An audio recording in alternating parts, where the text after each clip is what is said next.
We understand that being referred to us can be confusing and upsetting, and we want to help make it easier for you to take part in the investigation. Your case will be managed by a case officer who understands what has happened and can talk to you about your case and answer your questions. You can contact your case officer if you need help to understand letters we send you, understand the process, or how to respond to us.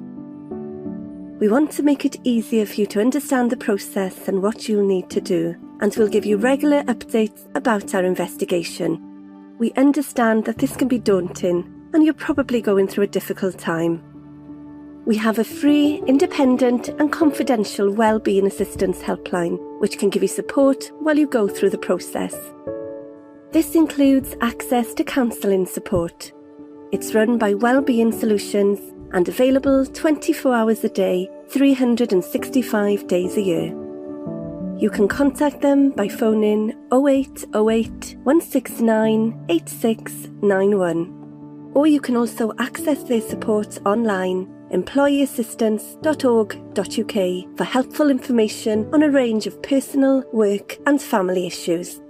You can log in using the access code SCW to book an appointment with a counsellor or advisor. Alternatively, there are a range of organisations on our website that can help you with money, professional, legal advice and wellbeing advice. For more information, please see our website. I hope you found this video useful. Goodbye.